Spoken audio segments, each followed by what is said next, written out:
Muy buenas. Es un gozo y un gran privilegio nuevamente encontrarnos para estudiar el libro de según San Marcos, libro que estamos estudiando este año en nuestra congregación Templo Bíblico Agua Viva. Hoy nosotros iniciamos el capítulo 5, pero este capítulo 5 de Marcos está en una sección que comenzó desde el capítulo 4 del versículo 35 hasta el 5:43 que estaremos por los próximos días. Nos relata hechos poderosos que realiza el Hijo de Dios, nuestro Señor Jesucristo. Hasta este momento hemos visto en Marcos que el Hijo de Dios es bautizado, llevado por el Espíritu al desierto. Allí es tentado por Satanás y él le vence en esa tentación. Predica las buenas nuevas del reino de Dios, manifiesta su poder, sanando diversas enfermedades, libertando endemoniados, perdonando pecados, haciendo diversos milagros. Experimentó el odio de los líderes religiosos y otras personas. Llamó al grupo de los 12. Enseñó por las parábolas a las gentes y especialmente también a sus discípulos sus significados en su preparación. Vimos la semana pasada cómo Jesús con su poder aquietó las aguas turbulentas. Veremos hoy cómo esa maravillosa manifestación de poder entra a sí mismo a libertar y aquietar el ser humano en un hombre endemoniado. Bajo el tema, grandes cosas ha hecho el Señor contigo. Acerquémonos al relato que nos detalla Juan Marcos. Este hecho poderoso, meditemos y reflexionemos en medio de este tiempo con este acto sobrenatural. ¡Qué noche! Una gran tormenta. Hasta anegaba la barca. Gran temor sobrevino sobre los 12. Y Jesús con su poder maravilloso la aquietó. ¿Quién de ellos la puede olvidar? Al amanecer llegaron a un nuevo lugar. Algo similar iban a observar a un hombre de un espíritu inmundo, indomable, que el poder de Jesús iba a domar. Juan Marcos nos ha estado narrando los diferentes lugares de la vida y ministerio de Jesús. Desde los días que fue desde Nazaret de Galilea a ser bautizado por Juan el Bautista al Jordán. Después que Juan fue encarcelado, nos dice que regresó a Galilea, donde comienza su ministerio, y pasando allí cerca del mar comenzó a llamar los suyos. Ha pasado gran parte en diversos lugares, dígase Capernaum y sus lugares vecinos. Ahora nos dice que vinieron al otro lado, a la parte oriental del mar de Galilea, en Gerasa, perteneciente a la provincia de Decápolis, territorio no judío, donde la gran mayoría de sus habitantes eran gentiles.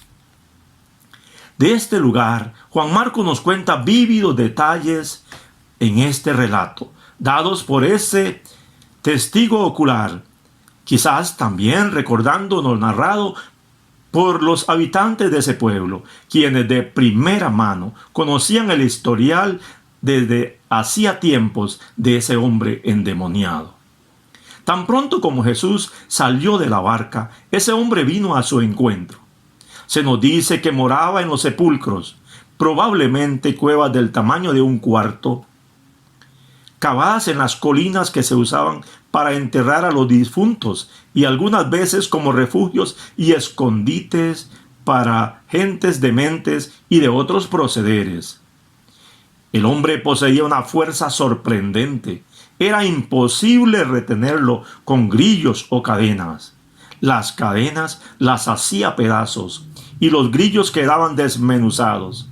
Tenía un espíritu indomable, sea por personas o cadenas, y siempre, de día y de noche, andaba dando voces salvajemente en los montes y en los sepulcros. Se autodestruía hiriéndose con las piedras, torturándose a sí mismo bajo la posesión de los poderes malignos. Reflexionemos. la realidad de la brutalidad opresiva de los demonios. Es posible que un cuadro como este no es común ya en nuestros días, pero es una realidad en la palabra de Dios y en la vida de personas que muchas de ellas pueden ser poseídas y oprimidas por demonios. Existe un mundo espiritual demoníaco, enemigo del reino de Dios, y cuyo fin es mantener al ser humano alejado de su Señor, de su Creador, sí, del Dios poderoso, oprimiéndolo y esclavizándolo hacia una vida de pecado. Como principal objetivo es que el ser humano no disfrute de la salvación y esta vida eterna. Ante esta brutalidad y opresión que realizan los demonios, recordemos, Jesús es el más poderoso. Mediante su poder somete a Satanás y saquea su casa, como vimos en aquella parábola del hombre fuerte. Él es más fuerte. Debemos de comprender profundamente la victoria de Jesucristo en la cruz y su resurrección, que desarmó a todo poder espiritual y los exhibió públicamente. Y un día será arrojado al lago que arde con fuego y azufre. Por eso, este momento, si estás sufriendo alguna situación semejante a la que vemos, algo que te tenga atado, que te tenga sufriendo, si en una forma brutal, opresiva, te animo a venir a su encuentro, a reconocer a Jesús como tu Señor, como tu Salvador, a confesarle tus pecados. Él te perdonará, Él te libertará y disfrutarás de esa vida satisfactoria y eterna. Al verle salir de la barca, desde lejos, salió a su encuentro, quizás para infundirle temor, como pudo ser su práctica a los que se acercaban, o para atacarle. Al llegar, da la bienvenida, muy cortés, visitando este hombre, él se arrodilla delante de quien es el visitante. De inmediato se da un cambio y clama a gran voz: ¿Qué tienes conmigo, Jesús, Hijo del Altísimo? Nos recuerda al muchacho endemoniado de la sinagoga. Cuando Jesús enseñaba, se manifestó y dijo palabras similares. En ambos casos, gritos que reconocen que Jesús es Dios, dándole un título: Hijo del Dios Altísimo. Ese Jesús es el Dios de dioses y Señor de señores, el único soberano Dios. En medio de ese reconocimiento le suplica: te conjuro por Dios que no me atormentes. Es que Jesús le había dicho: sal de este hombre, espíritu inmundo.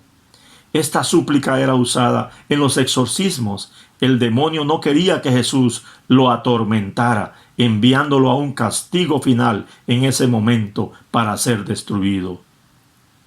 Jesús le pregunta su nombre, respondiendo: Legión me llamo, porque somos muchos. El nombre del espíritu era Legión, apelativo que se relaciona con el hecho de que eran muchos demonios. Una legión era la unidad más grande del ejército romano y consistía de unos 3,000 a 6,000 hombres. La comparación indica que en verdad una gran cantidad de demonios moraban en él. También esta palabra legión indicaba fuerza, indicaba poder, indicaba opresión para las gentes que se encontraban bajo el dominio romano. Estos espíritus hacían eso en este hombre al tomar ese nombre. Estos espíritus también le rogaban a Jesús que no les echase fuera de ese lugar. Reflexionemos. Hablar y entrevistar a los demonios. Hemos visto anteriormente que Jesús no les permitía hablar.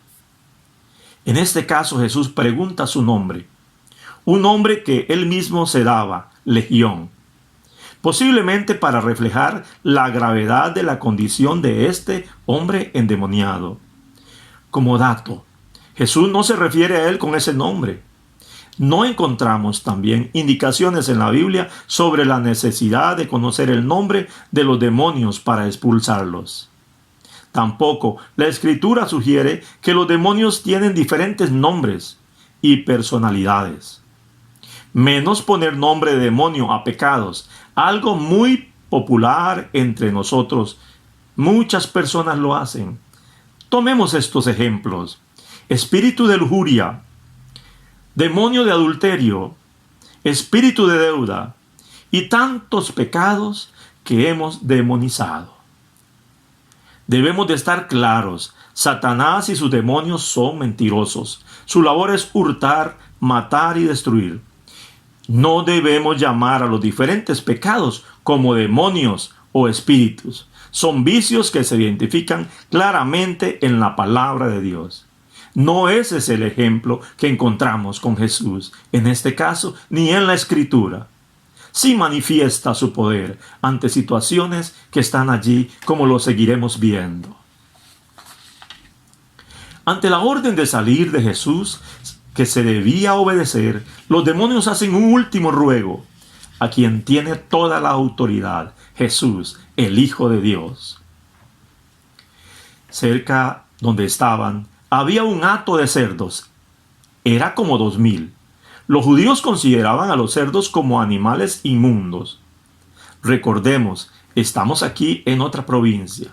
Los granjeros de este lado oriental del mar de Galilea criaban cerdos para los mercados de carne. Su población no es judía y era un producto que ellos consumían. Los demonios específicamente le rogaron a Jesús que los enviara a los cerdos para que pudieran entrar en ellos como sus nuevos huéspedes. Los demonios sabían que estaban sujetos al mandato del soberano Rey Jesús. Jesús les dio permiso de hacerlo. Cuando los demonios dejaron a aquel hombre, entraron en los cerdos. Todo el hato se precipitó en el mar por un despeñadero y se ahogaron. Ante tal impresionante hecho, los que cuidaban los cerdos huyeron con temor y dieron aviso de este suceso sorprendente en la ciudad. Quizás allí vivían sus dueños, y ellos querían contar lo que ocurrió para decir que ellos no eran culpables. También avisaron a cada uno de aquellos hombres y mujeres que vivían alrededor en los campos y otros lugares.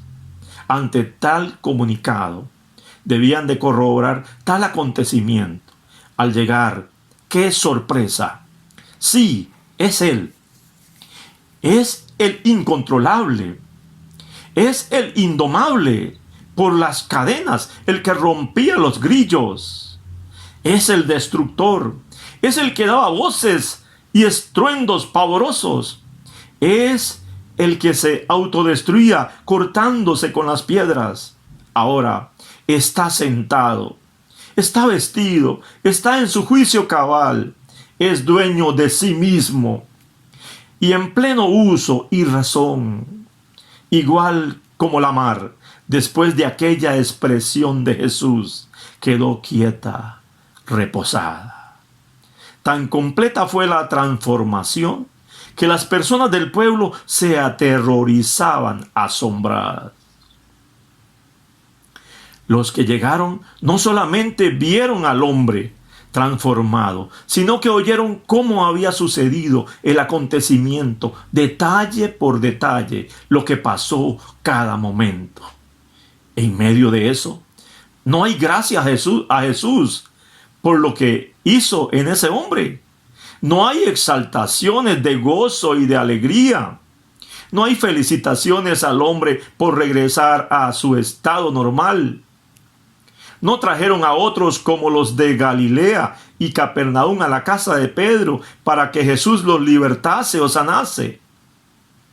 La reacción de ellos fue diferente, fue muy opuesta. Jesús no debería estar allí, no debería de permanecer en este lugar. Le rogaron que se fuera en medio de ellos, que se fuera de su región para otros lugares. Reaparece otra vez el tema del miedo, el temor. Y así Jesús correspondió a su petición. Estando Jesús en la barca, el ex endemoniado le rogaba que le dejara partir con él, posiblemente como a sus 12 discípulos que había escogido, llamándoles para con él estar en su agradecimiento, prestarle sus servicios por su gran bienestar. Pero Jesús no se lo permitió, sino que le ordenó: vete a tu casa, a los tuyos, y cuéntales cuán grandes cosas el Señor ha hecho contigo y cómo ha tenido de ti misericordia. Aquel hombre obedeció e hizo exactamente lo que Jesús deseaba que hiciese. Se fue a su casa, comunicaba lo que Jesús había hecho por él. No solo eso, tan pronto se encontraba hablando con sus vecinos en todo el lugar que vivía, llegando así a Decápolis, la unión de las 10 ciudades griegas siguientes: Filadelfia, Gerasa, Pella, Damasco, Canata, Dión, Ávila, Gadara e Hipos. Estas estaban situadas al este del mar de Galilea, quedando una sola ciudad al oeste, que es la ciudad de Escítópolis. No se nos dice que Jesús volviera por esa tierra donde el hombre fue liberado, pero en agradecimiento contaba lo que Jesús había hecho y en lo que él había operado. Quienes lo oían se asombraban de ver lo que Jesús había realizado en este hombre al verlo transformado. Valoremos e impliquemos cuánto ha hecho el Señor Jesucristo por ti. Es posible que algunos pocos hemos sido liberados de demonios.